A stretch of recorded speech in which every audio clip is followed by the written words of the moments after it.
Bom dia, boa tarde, boa noite. Vamos começar aqui a nossa aula 3, né, do curso de Nutrição Básica para Ensino Superior. Eu sou o Jean e a aula de hoje a gente vai falar basicamente de carboidrato e fibra, né? Então, começar aqui, né, quando falamos em carboidrato, né, é comum pensar logo de cara em açúcar. Mas quando a gente olha os alimentos, eles são muito diferentes, né? A gente vê aqui nessa imagem, por exemplo, a fruta, o leite, o pão, os vegetais, né? Eles podem fornecer carboidratos. Isso acontece porque carboidrato não descreve uma única molécula, né? Mas ela descreve uma família que é bastante diversa. E algumas estruturas são pequenas, outras formam cadeias extensas, né? Porque outras e aí, né? A gente precisa perguntar, né? Mas antes de perguntar o que o carboidrato faz no organismo, a gente precisa saber como que ele é construído, né? Então a primeira pergunta é justamente essa: qual a unidade básica do carboidrato? E aí a gente vê que o açúcar, na verdade, na base dessa família de carboidratos, né, a gente tem os monossacarídeos, né? Temos aí a glicose, a frutose, a galactose. São exemplos são exemplos importantes porque eles constituem unidades individuais, né? E aí sem necessidade de serem quebradas em carboidratos menores, né, para ser classificado dessa forma. Então, são como peças básicas de construção. Apesar de serem todos monossacarídeos, eles não são moléculas idênticas e essa diferença também terá consequência posteriormente. Por enquanto, o ponto essencial é perceber que a unidade simples pode existir sozinha, mas também pode ser conectada a outras. E é daí que surgem moléculas progressivamente maiores. Então, carboidrato não é sinônimo de açúcar. Diferentes estruturas e ligações produzem comportamentos digestivos diferentes. E quando essas unidades são conectadas, surge uma lógica estrutural bastante simples, né? Uma unidade corresponde a um monossacarídeo. Duas unidades formam um disacarídeo.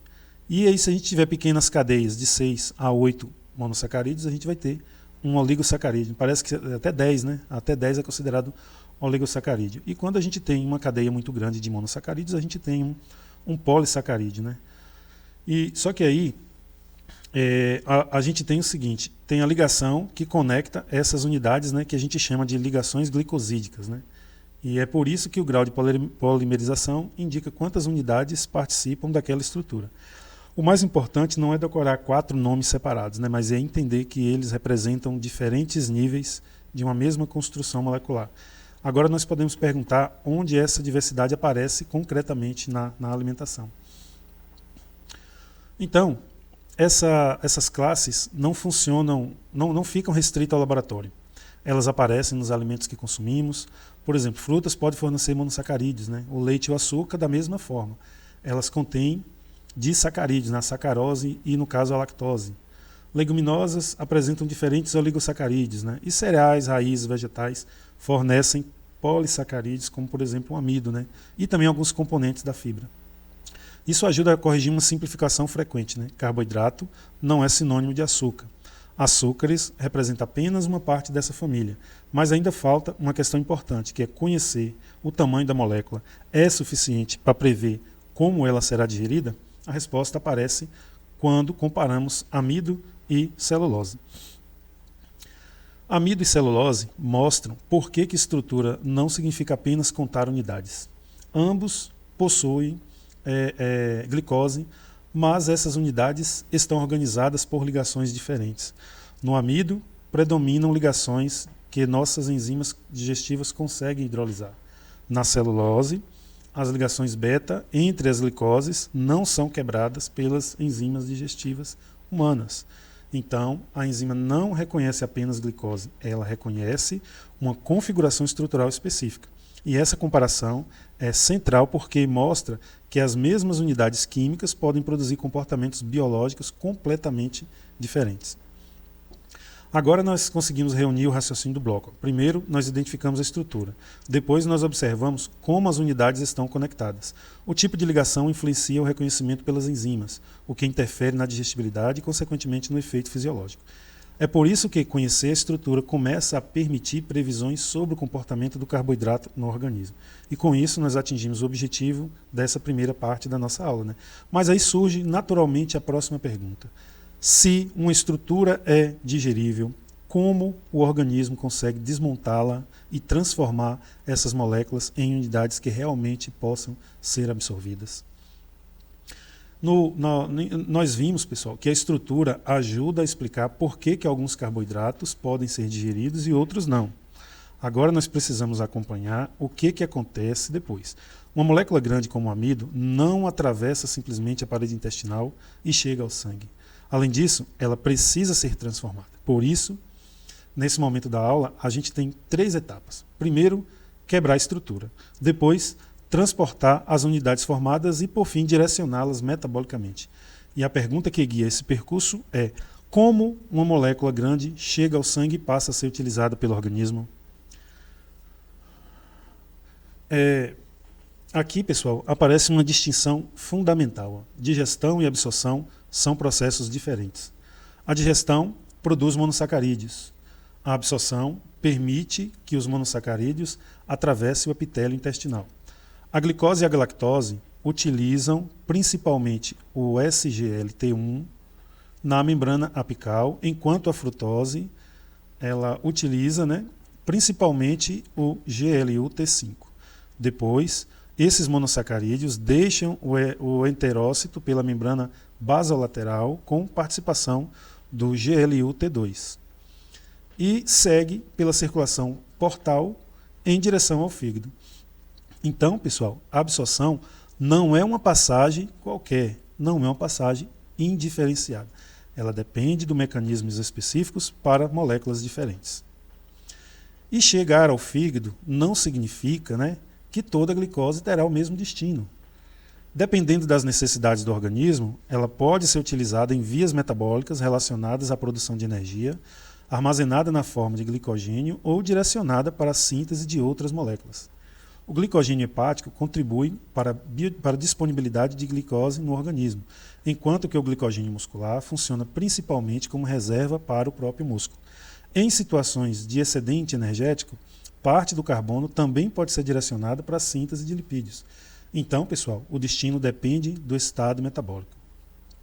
E agora nós conseguimos reconstruir toda a trajetória. A estrutura digerível é quebrada por enzimas, formando monossacarídeos, e esses monossacarídeos atravessam o epitélio por transportadores específicos, segue pela circulação portal e então pode ser utilizados, armazenados ou transformados. E esse percurso explica o destino do carboidrato que conseguimos digerir no intestino delgado. Mas ele também produz uma nova pergunta. Todos os componentes classificados como carboidratos seguem exatamente esse caminho? Quando uma estrutura resiste à digestão e continua pelo trato gastrointestinal, o seu papel muda. E essa situação que abre nosso próximo assunto aqui, que são as fibras alimentares. A gente viu, nós acompanhamos o caminho dos carboidratos digeríveis até a absorção e o metabolismo. Agora aparece uma situação diferente. Algumas estruturas resistem à digestão no intestino delgado e seguem adiante. Isso não significa que sejam biologicamente inertes, Pelo contrário, elas podem modificar o ambiente intestinal por mecanismos físicos e também interagir com o microbiota no colo. Então, pessoal, a pergunta desse momento é: se essa estrutura não for digerida, o que essa estrutura ainda pode fazer? O que ela ainda pode fazer no organismo? Falar apenas em fibra ainda é muito genérico. Diferentes fibras apresentam combinações distintas de solubilidade, viscosidade, retenção de água e de fermentabilidade. E essas propriedades não são equivalentes e não aparecem sempre juntas. Por isso que 2 fibras podem chegar ao cólon e produzir efeitos bastante diferentes. A pectina, por exemplo, tem uma função. A beta-glucana também tem outra. A celulose e também a imunolina, elas ilustram perfis funcionais distintos. Então, o ponto central é abandonar a ideia de que basta classificar uma fibra como solúvel ou insolúvel. É a combinação de propriedades que começa a explicar a sua função.